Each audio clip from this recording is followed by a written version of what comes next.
बायकांना दाढी असणारे पुरुष जास्त का आवडतात? नक्की बघा त्यांचे मन.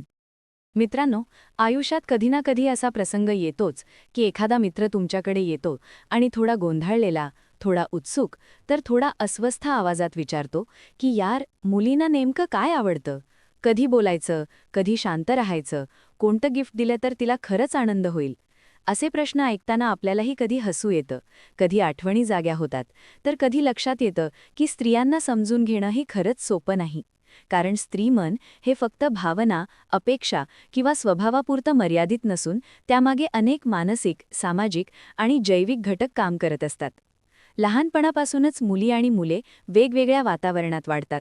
पालक, शिक्षक, समाज, संस्कृती, परंपरा या सगळ्यांचा परिणाम त्यांच्या विचारसरणीवर होत असतो. मुलींना सहसा अधिक भावनिक, संवेदनशील आणि निरीक्षणशील बनवलं जातं, तर मुलांना अधिक थेट, स्पर्धात्मक आणि बाह्य जगाकडे झुकलेलं. या भिन्न संगोपनामुळे स्त्रियांची मानसिक रचना वेगळी घडते. त्यामुळेच अनेकदा पुरुषांना असं वाटतं की स्त्रिया गुंतागुंतीच्या आहेत, त्यांचा मूड अचानक बदलतो किंवा त्या नेमका काय विचार करत आहेत हे कळत नाही. पण वास्तवात पाहिलं तर स्त्रिया गुंतागुंतीच्या नसून खोल असतात. त्यांचं जग थोडं अधिक भावनिक स्तरावर चालतं. स्त्रियांबद्दल अनेक मनोरंजक आणि आश्चर्यकारक मानसिक तथ्ये आहेत, जी बहुतांश लोकांना माहीत नसतात. उदाहरणार्थ, अनेक स्त्रियांना दाढी असलेले पुरुष अधिक आकर्षक वाटतात, कारण त्यांच्या मनात दाढी ही परिपक्वता, जबाबदारी आणि स्थैर्याचं प्रतीक असते. तसंच स्त्रिया सहसा वयाने थोडे मोठे पुरुष पसंत करतात, कारण त्यांच्याकडून सुरक्षिततेची भावना मिळते. याउलट, पुरुषांना सहसा वयाने लहान स्त्रिया आकर्षक वाटतात. हे आकर्षण केवळ सौंदर्यावर आधारित नसून मानसिक गरजांशी जोडलेलं असतं. स्त्रियांना स्वच्छता आणि नीटनेटकेपणाबद्दल विशेष संवेदनशीलता असते. एखादा पुरुष घाणेरडा, अस्ताव्यस्त किंवा स्वतःच्या दिसण्याकडे दुर्लक्ष करणारा असेल तर त्याच्याबद्दल आकर्षण फार काळ टिकत नाही. स्वच्छ कपडे, नीट केस, साधी पण सांस्कृतिक देहबोली या गोष्टी स्त्री मनावर खोल परिणाम करतात. तसंच एखाद्या पुरुषाने स्त्रीला तिच्या नावाने हाक मारणं ही एक साधी गोष्ट असली तरी तिच्यासाठी ती खूप खास असते, कारण नाव म्हणजे ओळख, आदर आणि आपुलकी. मानसशास्त्र सांगतं की जर एखाद्या पुरुषाकडे इतर स्त्रिया आकर्षित होत असतील तर तो पुरुष अधिक आकर्षक वाटतो, कारण स्त्री मन नकळत असा निष्कर्ष काढतं की जर इतर स्त्रियांना हा आवडतोय तर याच्यात काहीतरी विशेष असणार. हेच सामाजिक मान्यतेचं मानसशास्त्र आहे. भावनिक गोष्टी सांगताना देखील सूक्ष्म फरक असतात. संशोधनानुसार एखादी प्रेमळ किंवा भावनिक गोष्ट जर डाव्या कानात सांगितली तर तिचा परिणाम अधिक खोलवर होतो, कारण डावा कान थेट मेंदूच्या भावनिक भागाशी जोडलेला असतो. प्रेम ही भावना इतकी व्यापक आहे की दररोज जगभरात लाखो लोक पहिल्यांदाच प्रेमात पडतात. आणि जेव्हा दोन प्रेमात असलेली माणसं एकमेकांचा हात धरून चालत असतात तेव्हा त्यांना थकवा कमी जाणवतो, कारण स्पर्शामुळे मेंदूमध्ये असे रसायन तयार होते जे वेदना आणि थकवा कमी करते. काही स्त्रिया अत्यंत बुद्धिमान असतात, त्यांचा IQ खूप जास्त असतो, पण अशा स्त्रियांची लवकर मैत्री करणारे लोक कमी असतात, कारण जास्त बुद्धिमत्ता अनेकांना असुरक्षित वाटते.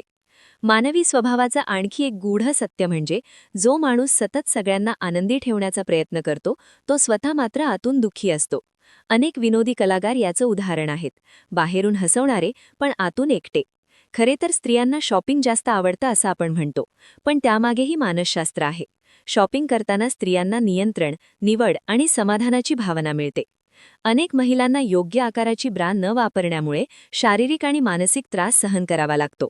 हे वास्तव फारसं बोललं जात नाही. तसंच दोन माणसांनी जर बराच वेळ एकमेकांना मिठी मारली तर त्यांच्या नात्यातील बंध अधिक मजबूत होतात. डोळ्यात डोळे घालून काही मिनिटे शांतपणे पाहिलं तर हृदयाचे ठोके एकाच लयीत धडधडू लागतात, हेही सिद्ध झालं आहे. स्वप्नांचं जगही फार गूढ आहे. बहुतेक स्वप्न भीती, चिंता किंवा अपूर्णतेशी जोडलेली असतात.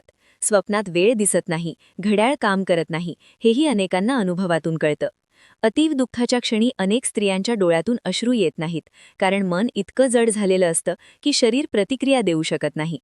निसर्गाशी जवळीक, सूर्यप्रकाशात वेळ घालवणं, संगीत ऐकणं या सगळ्या गोष्टी मनाला हलकं करतात. संगीत मोठ्याने ऐकलं की अनेकांना अधिक शांतता मिळते. माणूस आयुष्यभर इतकं चालतो की पृथ्वीभोवती अनेक फेऱ्या पूर्ण होतील, हे ऐकूनच आश्चर्य वाटतं. आपलं तोंड अब्जावधी चवी ओळखू शकतं, डोळ्यांच्या बाहुल्या प्रिय व्यक्तीकडे पाहताना मोठ्या होतात आणि मेंदू अनेकदा इतरांनी बनवलेलं अन्नाची चव जास्त आवडतो. एक नकारात्मक बातमी 5 सकारात्मक गोष्टींचा परिणाम नष्ट करू शकते, इतकी मानवी मनाची रचना नाजूक आहे. गंभीर संकटाच्या क्षणी मेंदू आकुंचन पावतो आणि प्रिय व्यक्तीला मिठी मारल्याने वेदनाही कमी होतात. ही सगळी तथ्ये आपल्याला एकच गोष्ट शिकवतात: मानवी मन, विशेषतः स्त्री मन, हे अत्यंत सूक्ष्म, भावनिक आणि खोल आहे. स्त्रियांना समजून घ्यायचं असेल तर त्यांना बदलण्याचा किंवा नियंत्रित करण्याचा प्रयत्न न करता त्यांना ऐकण्याची, समजून घेण्याची आणि आदर देण्याची गरज आहे. कारण शेवटी नातं हे समजुतीवर उभं असतं, नियमांवर नाही. आणि जेव्हा समज निर्माण होते तेव्हा गोंधळ आपोआप दूर होतो.